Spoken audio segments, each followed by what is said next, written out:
Hello दोस्तों, welcome to English Gurukul channel. आज हम 10 नए इंटरेस्टिंग और यूजफुल वर्ड सीखने वाले हैं। शुरुआत करते हैं कोट फॉर द डे से। झुम्पा लाहिरी, जो कि अमेरिका की एक पॉपुलर नॉवेलिस्ट हैं, वो कहती हैं that's the thing about books, they let you travel without moving your feet. वो कहती हैं किताबों के बारे में एक खूबसूरत बात है कि वो हमें बिना अपनी टांगे हिलाए, बिना अपने जगह से हिले दुनिया घूमने का एहसास दिला देती है। और इस बात से आप ज़रूर परिचित होंगे कि जब भी कभी आप कोई नॉवेल पढ़ते हो तो उस नॉवेल का कैरेक्टर जहाँ जहाँ जाता है वहाँ वहाँ आप पहुँच जाते हो। अगर वो किसी जंगल से जा रहा है तो वो जंगल आपको सामने दिखने लगता है। अगर वो किसी गुफा के अंदर जा रहा है तो आपके आँखों के सामने भी अंधेरा हो जाता है। ये किताबों की खूबसूरती है। चलिए अपने वर्ड्स पर आते हैं। आज के दिन का पहला वर्ड है सब्सटेंशिएट। ये बड़ा ही इंपॉर्टेंट वर्ड है, कई सारे एग्जाम्स में भी अक्सर पूछा जाने वाला ये वर्ड है। सब्सटेंशिएट का मतलब होता है सिद्ध करना, खासकर ऐसी कोई चीज़ जहाँ पे किसी को गिल्टी करार देना होगा। तो वहाँ पे आप कहोगे the CCTV footage substantiates that this person is guilty. इसका मतलब क्या होगा कि CCTV फुटेज से हमें ये पता चल रहा है, ये सिद्ध हो रहा है कि ये जो व्यक्ति है ये गुनहगार है, गिल्टी है। इसके सिनोनिम्स के तौर पर answer, articulate, criticise, get out, kibitz, इन वर्ड्स को यूज़ किया जाता है। वही सब्सटेंशिएट करने का मतलब होता है सिद्ध करना। वही अगर हम किसी चीज़ को सिद्ध नहीं करते तो हम उसको अपोज करते हैं, यानी निगेट करते हैं। इसलिए सब्सटेंशिएट का एंटोनिम होगा निगेट। नेक्स्ट वर्ड है सकम्ब। सकम्ब का मतलब होता है हार मान लेना, या फिर लड़ने से इनकार कर देना, या फिर लड़ते लड़ते एक पल पर आप मान लेना कि ठीक है मैं हथियार डाल रहा हूँ। तो अक्सर आप जब हिस्ट्री पढ़ते हो तब आप पढ़ते हो that particular this kingdom succumb to another kingdom. तो इसका मतलब क्या है कि एक किंगडम ने दूसरे किंगडम के आगे हार मान ली, हथियार डाल दिए। या फिर कभी कभी आप न्यूज़ में भी पढ़ते होंगे कि पर्टिकुलर किसी व्यक्ति कैंसर से मौत पा चुके हैं, तो वहाँ पर वो लिखते हैं particular person succumb to cancer. तो इसका मतलब क्या है कि कैंसर के साथ जो उनकी लड़ाई चल रही थी, जो जंग चल रही थी, उसे वो अभी हार चुके हैं, उन्होंने हार मान ली है। इसके सिनोनिम के तौर पर allow, officiate, bow, buckle under, by it, इन वर्ड्स का उपयोग किया जा सकता है।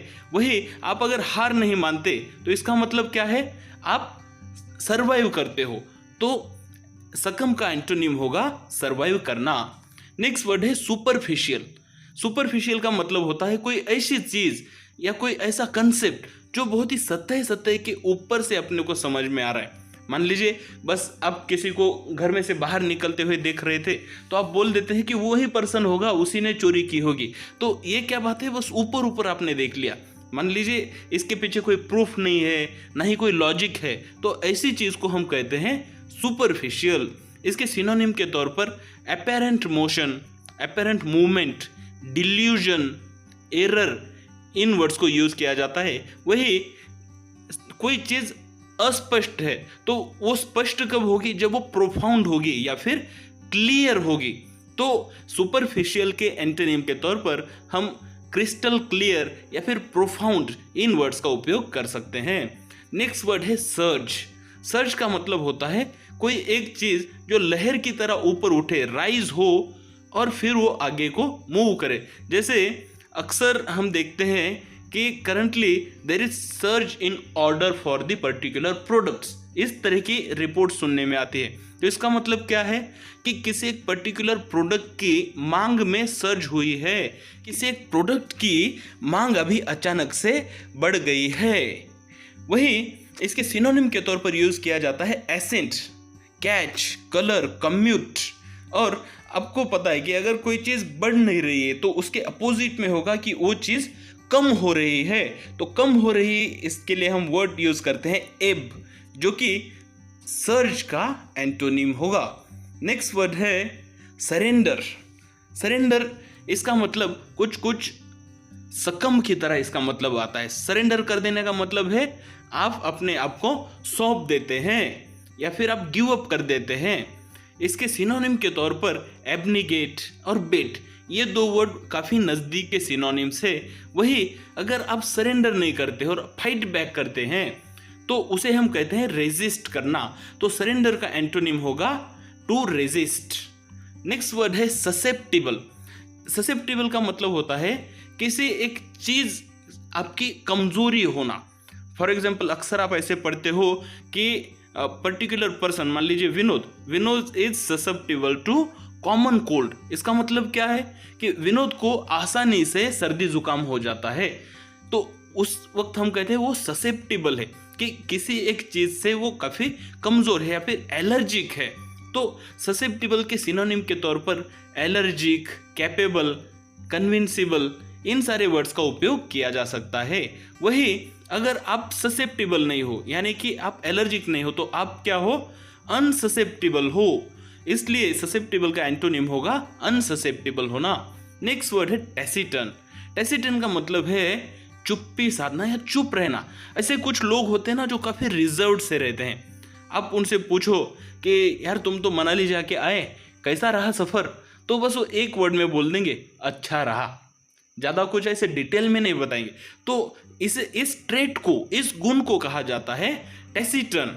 टैसिटर्न के सिनोनिम्स होंगे बॉटम अप, कंसाइज, रेटिसेंट या फिर रिजर्व्ड। वही अगर आप चुप्पी नहीं साधते हो तो आप क्या करते हो? बोलते हो, ज़्यादा बोलते हो। तो इसलिए उसके एंटोनिम के तौर पर टॉकेटिव और वॉल्यूबल, इन वर्ड्स का उपयोग किया जा सकता है। नेक्स्ट वर्ड है टैक। टैक का मतलब होता है आपके पास कोई किल होती है तो उस किल को आप ऐसे ठोक देना। जो छोटी सी किल होती है उसे टैक कहा जाता है। तो इसके सिनोनिम के तौर पर एंकर, बार, बिट, सीमेंट और चॉक, इन वर्ड्स का उपयोग किया जा सकता है। वही टैक करते हो तो आप किसी चीज़ को अटका देते हो, लेकिन आप अटकाते नहीं हो तो उस वक्त आप उसे क्या करते हो? डिसअसेंबल करते हो या गिरा देते हो। तो इसलिए टैग का एंटोनिम हो जाएगा डिसअसेंबल। नेक्स्ट वर्ड है टैली।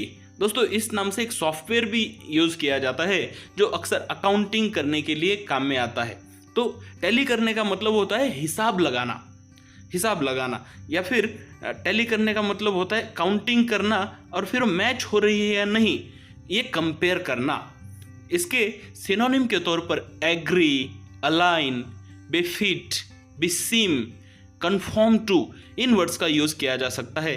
वही अगर एग्री नहीं हो रहा है, जैसे कि अगर टैली ठीक से नहीं बढ़ रही है तो उसे आप क्या करते? डिसएग्री हो रहे हैं वहाँ पे, इसलिए टैली का एंटोनिम होगा डिसएग्री।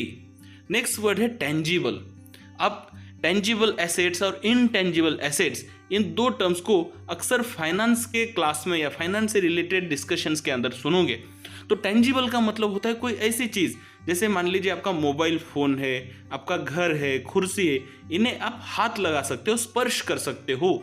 जो स्पर्श योग्य चीज़ होते हैं उन्हें कहते हैं टेंजिबल चीज़ें, या फिर अगर वो एसेट है तो हम कहेंगे टेंजिबल एसेट्स। वही इनटेंजिबल का मतलब होता है ऐसी चीज़ें जिनको हम हाथ नहीं लगा सकते, जैसे राइट्स हो गए कोई, या फिर कोई आईटी के कुछ नियम हो गए। तो ऐसे कई सारी चीज़ें होती जिन्हें आप हाथ नहीं लगा सकते, लाइसेंस, अधिकार। तो ये सारी जो चीज़ें होती हैं इन्हें इनटेंजिबल एसेट्स कहा जाता है। तो टेंजिबल का एंटोनिम होगा इनटेंजिबल। वही टेंजिबल के सिनोनिम के तौर पर concrete, palpable, perceptible, realisable, real, इन वर्ड्स का उपयोग किया जा सकता है। दोस्तों आज के दिन में हमने 10 नए और 10 हमेशा उपयोग में आने वाले वर्ड सीखे हैं। उम्मीद करता हूँ आपके एग्जाम्स में ये वर्ड ज़रूर काम आएंगे। चलिए मिलते हैं अगले वीडियो में।